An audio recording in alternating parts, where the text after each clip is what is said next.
Once upon a time there was a girl called Adiberga. She was very beautiful, and everybody loved her. Adiberga's father was dead, and she lived with her mother and her 4 older brothers. She worked hard in the house.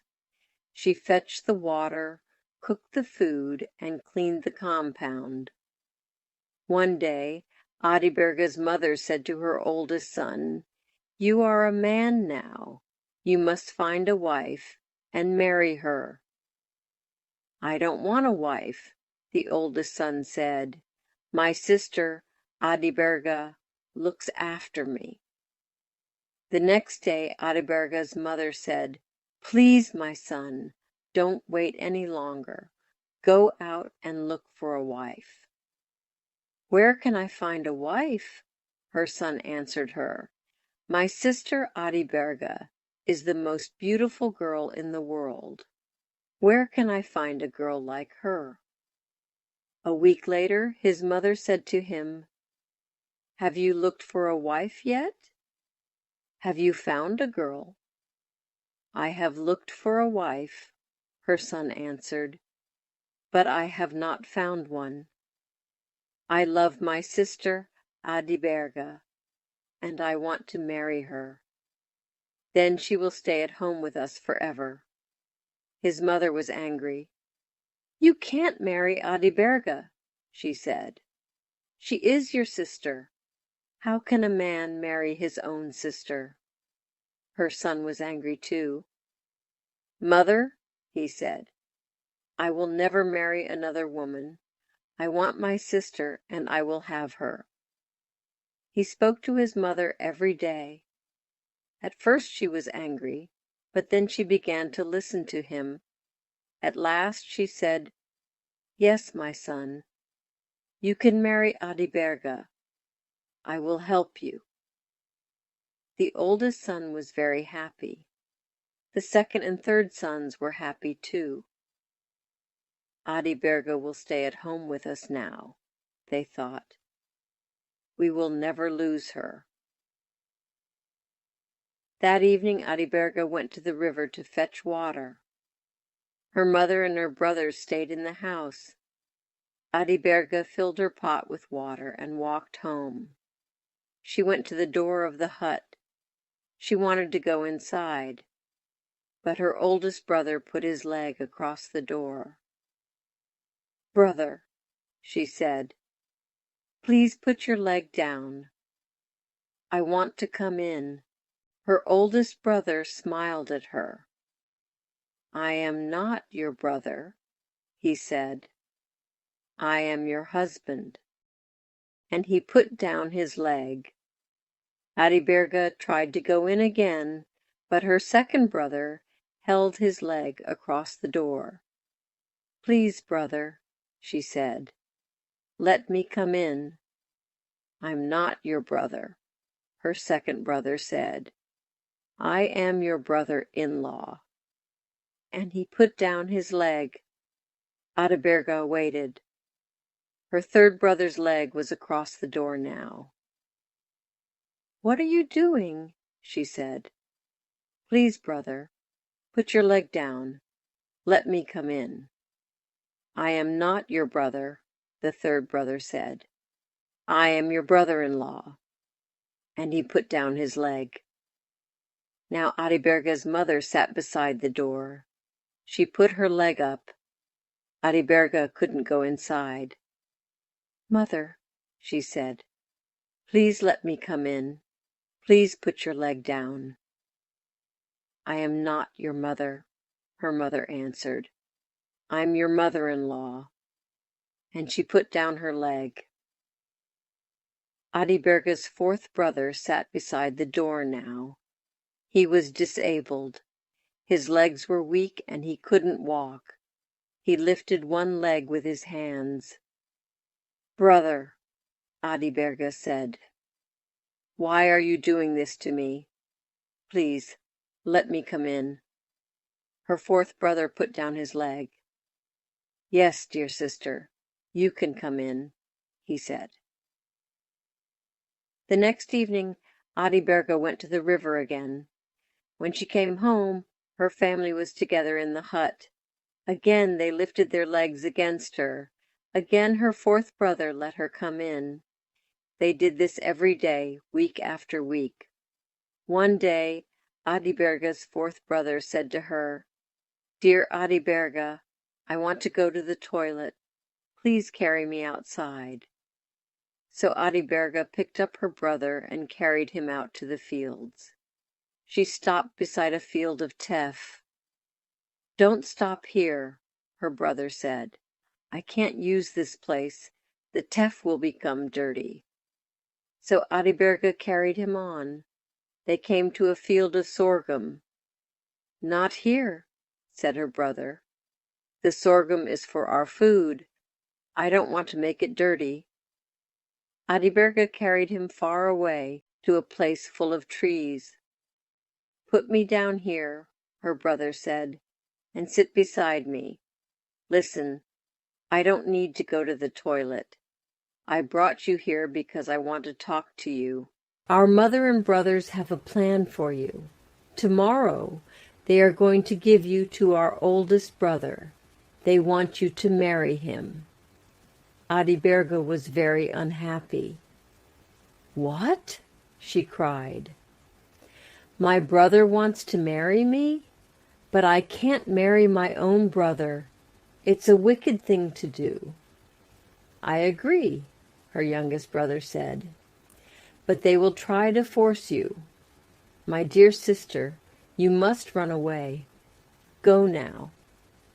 "But where can I go?" Adiberga said. There were tears in her eyes now. "Who will help me?" "God will help you," her brother said. "Be strong. Go." So Adiberga ran away. She ran and ran, over the fields, up the mountains and down into the valleys. At last she came to a big river. "I can't cross this river," she thought. "It's too deep. I must stay here."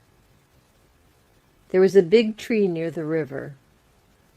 "I'll climb the tree," Adiberga thought. "I will be safe there from the wild animals." So Adiberga began to live in the tree. She collected fruits and leaves for her food, and she drank the water of the river. Now a rich man lived not far away. Every day his servant girl came down to the river to fetch water. One day the girl walked under Adiberga's tree to the edge of the river. She put her pot down and began to fill it. Adiberga was sitting in the tree above the girl's head. When the girl filled her pot, she looked down at the water, and she saw Adiberga's face. "That's my face," the girl thought. "Oh, how beautiful I am." She looked at the face in the water again and again. "That is not the face of a servant girl," she thought. "It's the face of a princess. I'm not going to be a servant any more. I'm going to find a rich man to marry me."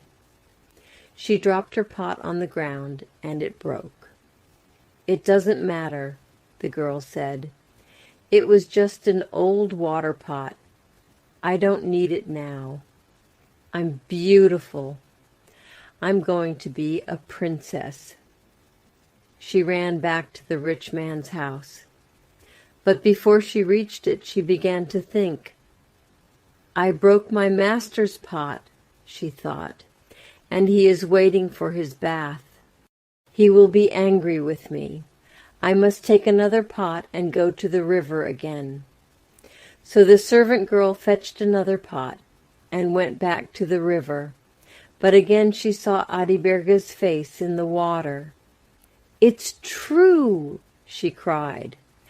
"I am the most beautiful girl in the world."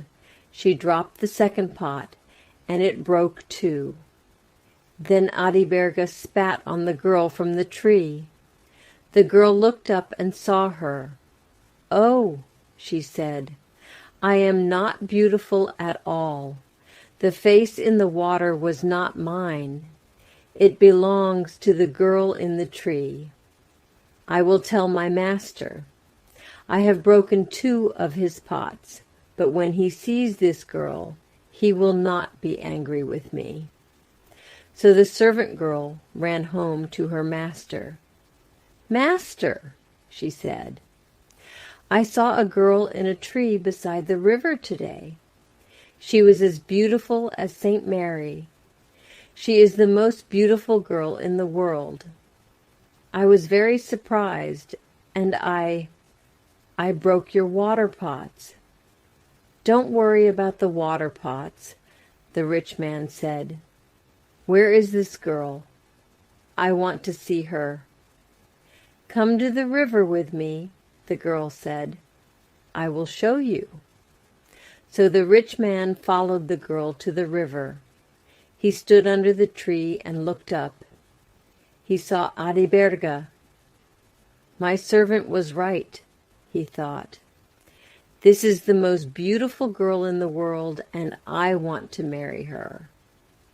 "Beautiful girl," he said, "why are you hiding in the tree? Have you done something wicked? Does your family want to punish you?" Adiberga didn't answer. She said nothing. The rich man turned to his servant. "Go back to my house," he said. "Bring me my spear and 2 carpets." The girl ran home. She came back again quickly with the carpets and the spear. The rich man stood the spear in the ground. The sharp point of it was below Adiberga. He put 1 carpet on one side of the spear, and the other carpet on the other side. Then he spoke to Adiberga. "Jump down from the tree," he said. "Perhaps you are a bad girl. Perhaps you did something wrong, and your family is angry with you. Is that why you ran away? Is that why you are hiding up there in the tree? If that is the reason, you will fall on the spear. But perhaps you are a good girl. Perhaps someone tried to hurt you, and you ran away to save your life. Is that why you are hiding in the tree?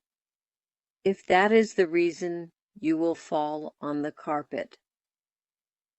So Adiberga jumped down from the tree.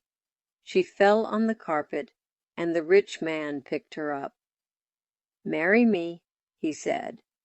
So Adiberga married him. Now a new life began for Adiberga. She was the wife of a rich man. She lived in a big house, and she had many servants.